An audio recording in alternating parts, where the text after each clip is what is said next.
Bonjour, bonsoir. Suite à la recette précédente publiée sur ma chaîne, une tarte au chocolat, il me restait un peu de pâte.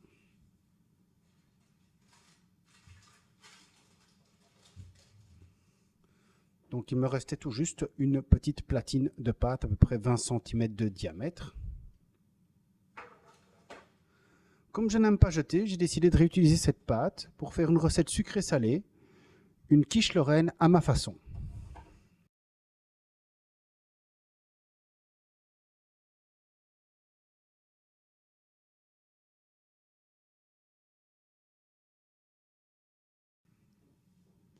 Alors avant tout, donc j'ai abaissé la pâte. Et maintenant, donc, je vais mettre des petits coups de fourchette dans la pâte, comme dans la recette précédente, pour éviter qu'elle gonfle trop lors de la cuisson.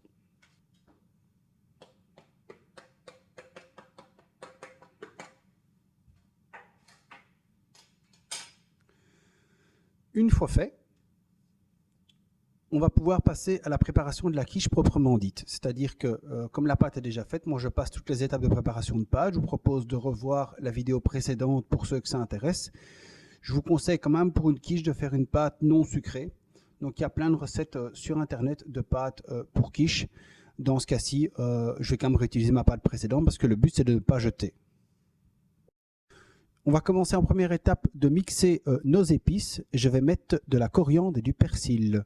Un bon bouquet de coriandre fraîche, c'est vraiment délicieux. Ça va avec tout et ça relève le goût. Donc voilà, de la coriandre. J'en ai mis un petit peu, pas trop non plus, pour pas donner un goût trop piquant. Donc pour les épices, le persil, malheureusement, je n'ai pas de persil frais. Donc j'ai pris du persil en pot. Une bonne cuillère à café. Donc dans notre bol, nous avons du persil frais. Donc dans notre bol, nous avons du persil. Donc dans notre bol, nous avons du persil et de la coriandre fraîche.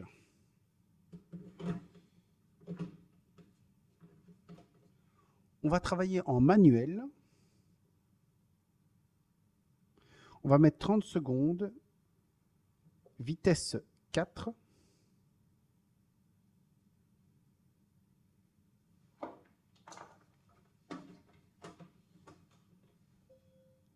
C'est parti. Ensuite, on vient installer le batteur dans l'appareil.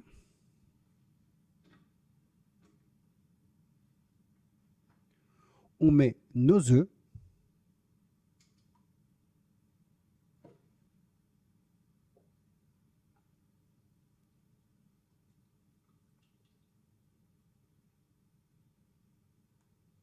Après les œufs, on met la crème fraîche. Donc après avoir mis la crème fraîche, ce que je vous propose aussi, c'est une alternative, c'est de mettre moitié lait, moitié crème fraîche.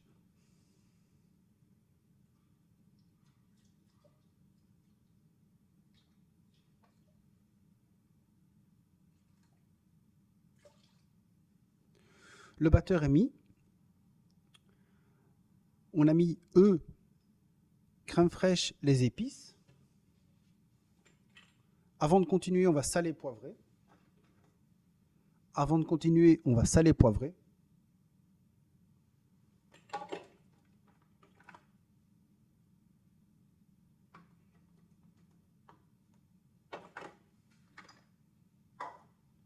J'ajoute aussi une demi-cuillère à café de muscade.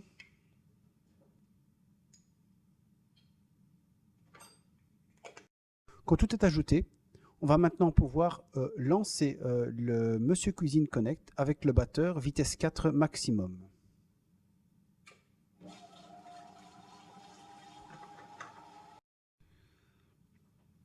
Alors on commence à installer notre garniture, c'est-à-dire dans un premier temps pour moi le jambon.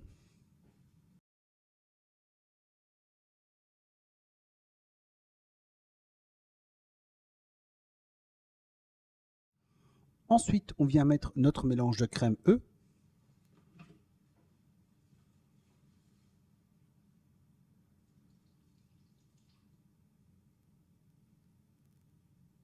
Et pour terminer, on vient mettre du fromage râpé.